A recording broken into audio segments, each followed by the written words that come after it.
Okay, this is a video for yourself, Jed. I'm going to make you a video for yourself.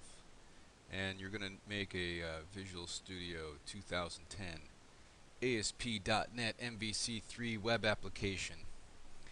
And in this application, we are going to, you and I, we're going to show you how to create a simple application that allows a person to log in and get authenticated by username and password, keep a session going, and how to have how to use the Razor View engine using the HTML helpers, client-side validation, server-side validation, and layouts, which are like master pages or a a global page. And this is just going to be the skeleton, you can reference anytime you want. So create a Visual Studio MVC3 web application, and then you're going to choose an empty template using the Razor View engine, and then use HTML5 semantic markup.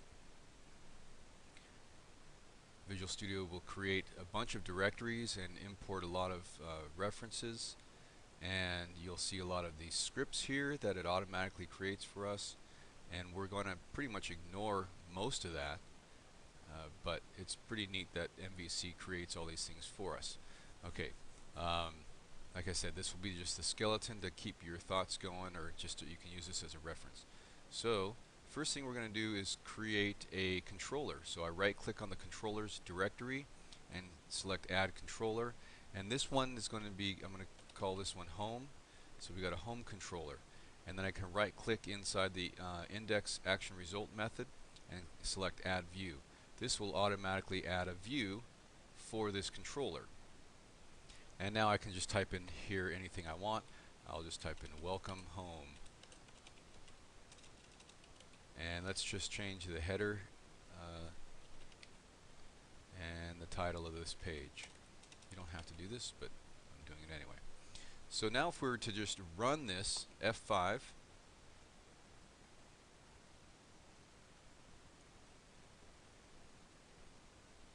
we will see that the web page home is displayed. This is exactly what we created.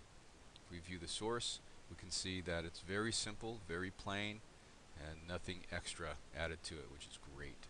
Okay, so I'm going to close this, stop debugging it, and one thing I want to mention here is how did MVC know to go to the home page?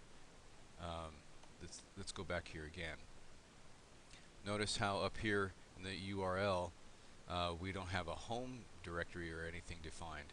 It's just the index page. The reason why this is working that way is because if we go into the global ASAX page and go into the register routes method, you'll see that here we have a map route or a route added to the map route collection called default. That's just the route name, and you'll see how the syntax is you specify the controller name, then an action, then an ID. The trick here is this part.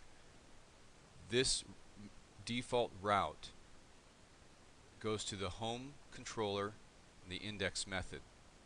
So anytime this website is accessed without a specified URL, it goes to this route itself. So that's in the global ASAX page. All right. So now we want to add a login form. So let's create a new controller. And this login form is going to allow a user to log in. So I'm going to name it login. And I'm now going to add another method called, or I'm going to make it an HTTP post method, and I'll explain why you do this. Public action result index, and I'm going to make it be a login model.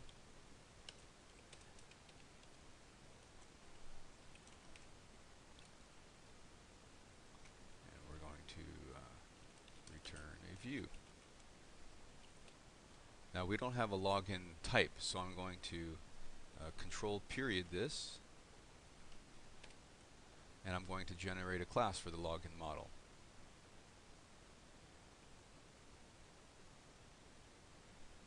And notice MVC, or the Visual Studio, automatically adds it to the same directory here in the controllers directory. I'm going to click and drag the login model into my models directory.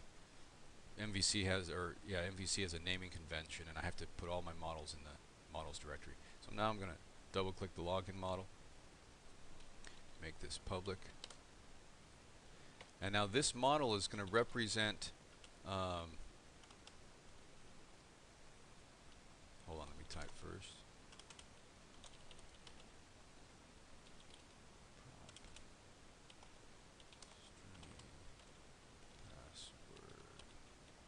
Okay, this model is going to be the data that is used for logging in to the website. And I want to make this required.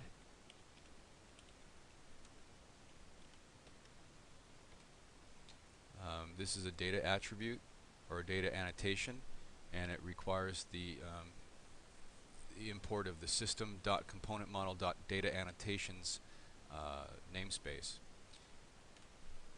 And this, the reason why we're putting this here now is because this there's a lot of magic that happens in the background with the Razor View engine. If I put these data annotations in here, and in the web.config, I have inside the app settings, I have the client validation enabled equals true and unobtrusive JavaScript enabled equals true.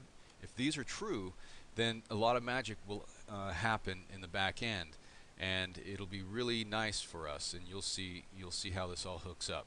But for now, just you can add these data attributes or data annotations to these properties, which in this model, which represents the data that is going to be passed from the client or from the browser to the server, back and forth. So it's a model. Okay, so now we're going to go back to our login controller, and so now we have a new method that is decorated with the HTTP post class. And what this means is that when this view, the login view, or the web page is called login, is called or requested by the browser, and it's not an HTTP post request, this default method is fired. If it is an HTTP post request, this method will be fired. Okay, so now let's see, what are we going to do now? We're going to right click on this HTTP post method and go to add view, and then I'm going to keep the same name, and then I want to create a strongly typed view. And in this oh shoot, it's not in here, so I have to F6. Got to build it. Now if I go into here, add view, my model should be in here.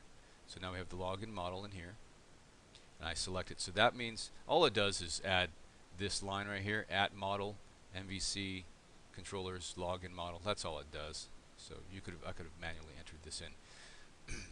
Okay, so here we go. We're going to call this login, and here's where a little bit of magic happens. I'm going to using the HTML.begin form, and I surround this next code in the curly braces, and I use HTML helpers, and we're going to do a label for, use a little lambda expression to get our model out, username, and then HTML helper text box for,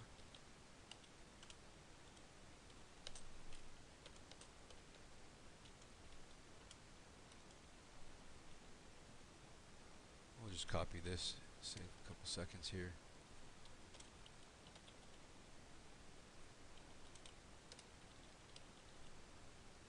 Okay, now this is a password. And Now we have to have our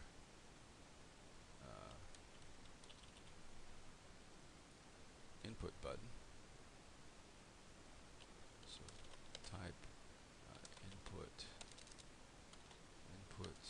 type equals submit.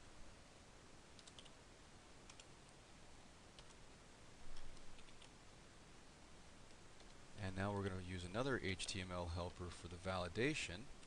See, this is the reason why I'm using this method is because the Razor engine will build the necessary HTML for us so that we can have client-side validation. And in order for that to happen, not only do I use these HTML helpers, now I could, or let me just hold that thought, and then, but I need the necessarily JavaScript packs, which is in the scripts directory, and then there is one called jQuery validate and jQuery validate unobtrusive. I'm going to select both of those, and I use the min versions just to keep it small. And here's a URL helper. This just makes it so the virtual paths are always correct. MVC will always make sure that it finds the right path.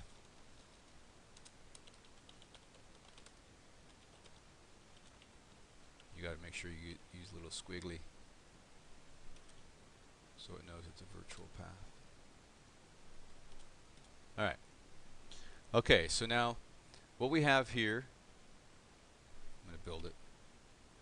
Okay, you see that we're in the index.cshtml page. This is the actual web page that is that a client will request. They don't request it by this name, but this is where the HTML is built. And the Razor View Engine and MVC will create the necessarily HTML and etc. And do the proper routing. Here's what you need to understand. At the very top here we have the login model as our model for this page. Every single view can support up to one model. We're going to use this login model. In other words, we are specifying that this view understands what the username and password data is. In addition to that, it understands that both of those data fields are required. Okay, moving on down, we have we've added these JavaScript packs that will allow validation on the client side. Now these HTML helpers here informs the Razor View Engine to build a HTML form based on this model here, and the label for is it's going to create an HTML label for the username and data, and there's going to be a text box that's built for the username. And let's just run this and look at the view source. So here's the home page. It's going to be fired up, and let's manually go to the login view. And so you can see that we have this web form here. I mean, this HTML form presented to us, just as we have. Let's look at the view source. The view source, it's not easy to look at because it's not formatted correctly, but you'll see that in here we have the scripts right where we placed them, and then this form is built. Nothing fancy. It just makes an action form. Action points to the login page, and it's a post method. And then here we have the label, username, and it specifies for username. This is what the Razor View Engine automatically built for us. The input was automatically built for us, and you'll see these data dash attributes added to it. This is for client-side validation support. And it automatically added an ID of username, so that's going to be used by the client-side validation, and is the label for as well. The point is, it's very slim. The source that's built by the Razor View Engine, very slim, not a lot of fancy stuff going on. It's just your basic stuff that you need. And because we have client-side validation in the web.config file set to true, these data